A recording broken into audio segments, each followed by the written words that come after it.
நம்மளுடைய சிம்ம ராசி நேயர்களுக்கு ஒரு லட்சியம் இருக்கும். என்ன லட்சியம்னா, அம்மா பேரில் சொத்து இருந்தாலும் சரி, அப்பா பேரில் சொத்து இருந்தாலும் சரி, தன்னுடைய முயற்சி மூலமாக ஒரு சொந்த வீடு வேணும் அப்படிங்கிற எண்ணம் சிம்மராசி பெண்களுக்கும் உண்டு, சிம்மராசி ஆண்களுக்கும் உண்டு. தான் தன்னுடைய செயல்பாடு மூலமாக அப்படிங்கிறத எப்பயுமே நிலைநாட்டணும் அப்படிங்கிற எண்ணம் உங்களுக்கு இருக்கும். அப்படிப்பட்ட எண்ணம் குணம் கொண்ட உங்களுக்கு உங்களுடைய ராசிக்கு 4ஆம் இடத்த அதிபதியாக யார் வராரு பார்த்தீங்கன்னா செவ்வாய் தான் வராரு. வீடு கட்டணும்னு ஆசை இருக்குது, வீடு கட்ட முடியல. இல்லை சொந்த வீடே இருக்குங்க, அந்த வீட்டில் போய் எங்களால் நிம்மதியாக இருக்க முடியல. ஏன்னா ஒரு சில ராசிகளில் வந்து பார்த்திங்கன்னா 4ஆம் இடத்துல பாவ கிரகங்கள் உட்காந்துரும், அல்லது 4ஆம் இடத்துல பாவ கிரகங்களுடைய பார்வையோ செயல்பாடோ அல்லது அந்த திசாபுத்தியோ ஏற்படும். அப்போ சொந்த வீடு இருந்தும் வீடை விட்டு காலி பண்ண அதாவது வீடை விட்டு காலி பண்ணி வெளியே வர வேண்டிய சூழ்நிலை, இல்லை வீடை வித்துட்டு வர வேண்டிய சூழ்நிலை நம்மளுடைய சிம்மராசினியர்களுக்கு பல நபர்களுக்கு நடந்திருக்கலாம்.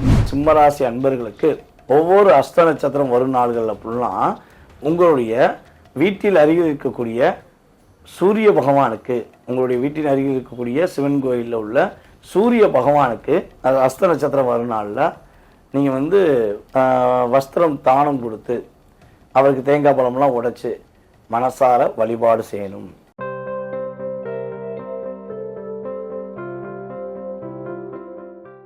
பக்தி இன்ஃபோ தமிழ் நேயர்கள் அனைவருக்கும் எனது மனதார நன்றியும் வாழ்த்துக்களையும் முதலில் தெரிவித்துக் கொள்கிறேன். ஒவ்வொரு ராசிக்கான திசைகள், அவங்க எந்த திசையில் வீடு கட்டலாம். சொந்த வீடு என்பது மனிதனுடைய மிகப்பெரிய ஆசை, மிகப்பெரிய லட்சியம் என்ற விஷயத்துல தான் நம்ம எல்லாருமே இயங்கிக்கிறோம். இந்த சொந்த வீடு இல்லைங்கிற வருத்தம் படுற நம்மளுடைய 12 ராசி நேயர்களுக்கும் சொந்த வீடு அமைவதற்கான வழிபாடுகள், சொந்த வீடு கிடைப்பதற்கான வழிமுறைகள், சொந்த வீட்டில் இருக்கவே முடியல அப்படிங்கிறவங்களுக்கும் இந்த வழிபாடு உபயோகமாகும். ஸோ அதனால் நீங்கள் என்ன பண்ணுங்கன்னா, தயவு செய்து வீடியோ ஃபுல்லாக பாருங்கள். மேலான கருத்துக்களை உங்களுடைய ஆதரவை கொடுக்குமாறு கேட்டுக்கொள்கிறேன். வாங்க நம்ம வீடியோக்குள்ளே போகலாம். எங்கேயும் எப்பொழுதும் நாங்கள்லாம் யார், ராஜா நராஜா அப்படின்னு சொல்லக்கூடிய வார்த்தைகள் மட்டும் ராஜாவாகவோ அல்லது சிம்மராசி பெண்கள் ராணியாகவோ வார்த்தைகள் மட்டும்தான் வாழ்கிறீங்க. ஆனால் வாழ்க்கையில் வந்து பார்த்திங்கன்னா உங்களுடைய ஆசைகள் அதிகம், எண்ணங்கள் அதிகம், உங்களுடைய செயல்பாடு அதிகம். ஆனால் எதுவுமே செயல்படுத்த முடியாத அளவுக்கு உங்களுக்கு லாக் ஏற்படுது. இதற்கு காரணம் என்ன அப்படின்னா, உங்களுடைய அளவு கடந்த அன்புன்னு ஒரு விஷயம் மிகப்பெரிய காரணம் அப்படிங்கிறத நம்ம பார்க்குறோம். சரி, இது வந்து பொதுவான உங்களுடைய செயல்பாடு. ஆனால் நம்மளுடைய சிம்ம ராசி நேயர்களுக்கு ஒரு லட்சியம் இருக்கும்.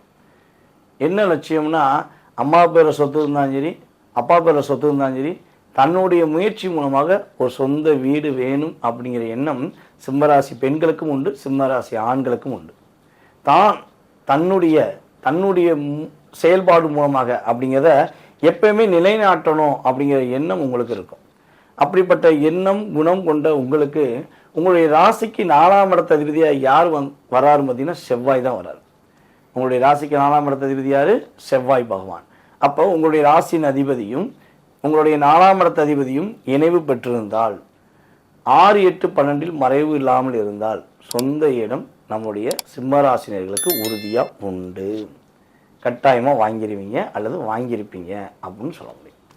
இது ஓகே, எங்களுக்கு இடம் இருக்குது, வீடு கட்டணும்னு ஆசை இருக்குது, வீடு கட்ட முடியல.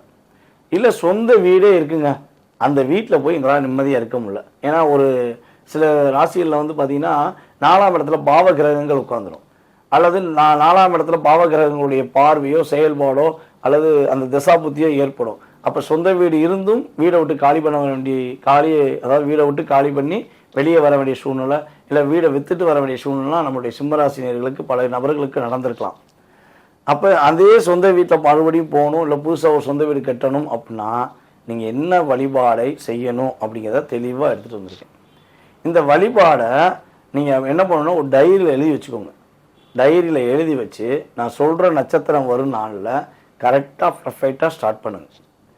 சரியான முறையில் நீங்கள் கரெக்டாக ஒரு ஆரம்பிச்சிங்கன்னா உறுதியாக 9 மாதங்களில் உங்களுக்கு சொந்த வீடு கட்டுவதற்கான இயக்கம் இறை அருள் மூலமாக தான் கிடைக்கும். ஓகேவா? அப்போ நாங்கள் சொந்த வீடு கட்டணும்னா நீங்கள் சொன்னதை கட்டிடுவோமா அப்படிலாம் என்கிட்ட கேள்வி கேட்கக்கூடாது. ஏன்னா எனக்கு என்னுடைய இன்டியூஷன், என்னுடைய பிரபஞ்ச சக்தி சொன்னதை நான் உங்கள்கிட்ட சொல்கிறேன். அதை நீங்கள் முழு மனதோடு செஞ்சீங்கன்னா நடக்கும். நீங்கள் சொன்னதை செஞ்சோம்ல ஆனால் நடக்கலைன்னா எனக்கு கேட்கக்கூடாது. ஓகேவா? நீங்கள் முழு மனசோட உங்களுக்கு ஒரு கதை செவி வழி மூலமாக உங்களுக்கு ஒரு விஷயம் வந்திருக்கு, அதை நீங்கள் பயன்படுத்திட்டீங்கன்னா சொந்த வீட்டில் இருப்பீங்கிறது 100% என்னால் சொல்ல முடியும். ஓகேவா? நம்பிக்கை தான் இங்கே முக்கியம்.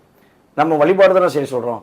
இதையா ஒரு இதை உடத்த இது பரிகாரம் பண்ணு நம்ம சொல்லவே இல்லை. உங்கள் தேவையை நீங்கள் கேட்க போகிறீங்க. அப்போ என்ன கேட்கணும்னு நீங்கள் சொல்லுங்கள், நான் கேட்க ரெடின்னு சொல்கிற சிம்மராசி அன்பர்களுக்கு அஸ்த நட்சத்திரம் வரும் நாளில் ஆரம்பிக்க வேண்டும். ஒவ்வொரு அஸ்த நட்சத்திரம் வரும் நாள்களில் ஃபுல்லாக உங்களுடைய வீட்டில் அருகில் இருக்கக்கூடிய சூரிய பகவானுக்கு, உங்களுடைய வீட்டின் அருகில் இருக்கக்கூடிய சிவன் கோயிலில் உள்ள சூரிய பகவானுக்கு நீங்கள் என்ன பண்ணணும்னா அஸ்த நட்சத்திரம் வரும் நாளில் நீங்கள் வஸ்திரம் தானம் கொடுத்து அவருக்கு தேங்காய் பழம்லாம் உடைச்சி மனசார வழிபாடு செய்யணும். அதே போல் அஸ்த நட்சத்திரம் வரும் நாள்லாம் கரெக்டாக சூரிய பகவானை காலையில் பார்த்திங்கன்னா பிரம்ம முகூர்த்தத்தில் வழிபாடு செய்யணும்.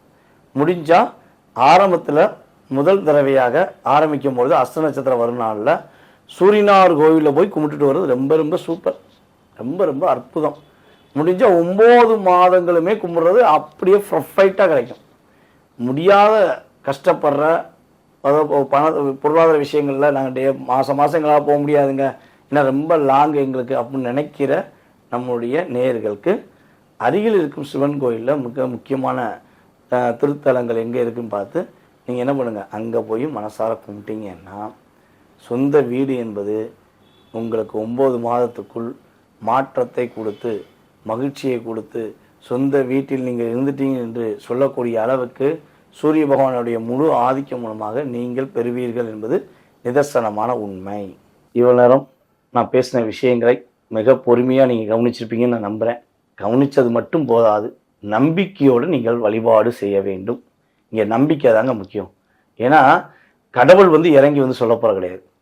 இந்த பிரபஞ்சத்தில் இந்த கலியுக காலத்தில் ஏதோ ஒரு விதத்தில் உங்களுக்கு சொல்வதற்கு எனக்கு என்னுடைய பிரபஞ்ச சக்தியும் என்னுடைய இஷ்ட தெய்வமும் எனக்கு அருள் கொடுத்துருக்காங்க.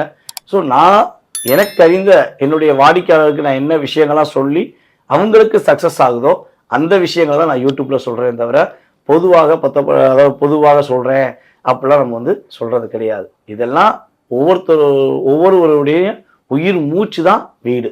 ஸோ அப்போ நீங்கள் நம்பிக்கையோடு நீங்கள் இந்த வழிபாடை செஞ்சீங்கன்னா உறுதியாக சொந்த வீடு கட்டுவீங்க. இந்த வழிபாடு நம்பிக்கையோடு செய்யுங்க. மேலும் உங்களுக்கு உங்களுடைய வீடு சம்மந்தப்பட்ட விஷயங்களில் நிறைய டவுட்ஸ் இருந்துச்சு அல்லது உங்களுடைய ஜாதகம் சம்மந்தப்பட்ட விஷயங்களில் நிறைய கேள்விகள் இருக்குன்னா கீழே உள்ள நம்பருக்கு வாட்ஸ்அப்பில் எஸ்எம்எஸ் பண்ணுங்கள். கால் பண்ணி எடுக்கலைன்னா தப்பாக எடுத்துக்கிறாதீங்க. நான் இந்த வீடியோ ஷூட்டில் இருப்பேன், இல்லைனா யாருக்காவது ஜாதகம் பார்த்துருப்பேன், அப்போல்லாம் ஃபோன் அட்டன் பண்ண மாட்டேன். அதனால் முடிஞ்ச அளவு நீங்கள் எனக்கு எஸ்எம்எஸ் பண்ணிடுங்க. நீங்கள் ஜாதகம் பார்க்கணும்னு நினைக்கிறீங்க, இல்லை வாஸ்து சம்மந்தப்பட்ட விஷயத்தை பேக்க நினைக்கிங்க, எந்த கொஸ்டினாக இருந்தாலும் சரி கீழே எஸ்எம்எஸ் பண்ணுங்கள். வாட்ஸ்அப்பில் எனக்கு எஸ்எம்எஸ் பண்ணுங்கள். அதே போல் நம்ம யூடியூப் சேனலில் உங்களுடைய கருத்துக்களை, மேலான கருத்துக்களை, பொன்னான கருத்துக்களை, நல்ல விதமான கருத்துக்களை தெரிவிங்க. பிடித்ததை எடுத்துக்கொள்ளுங்கள், பிடிக்காதை கடந்து செல்லுங்கள் என்பது தான் என்னுடைய ஒரு அற்புதமான வார்த்தைகள். முடிஞ்சளவு பயன்படுத்துங்க. வாழ்க வளமுடன். விரைவில் உங்களுக்கு வீடு கிடைக்க வாழ்த்துக்களை தெரிவித்துக்கிறேன். கீழே உள்ள வாட்ஸ்அப் நம்பருக்கு நீங்கள் எஸ்எம்எஸ் பண்ணுங்கள். கட்டாயமாக உங்களுக்கு தெளிவான முறையில் உங்களுக்கு அப்பாயின்மெண்ட் கொடுத்து தெளிவாக பதில் சொல்ல வேண்டியது என்னுடைய கடமை. ஓகேவா? மீண்டும் உங்களை சந்திக்கும் வரை வாழ்த்துக்களை கூறி விடைபெறுவது உங்களுடைய DJ சுந்தரபாண்டி. நன்றி, வணக்கம்.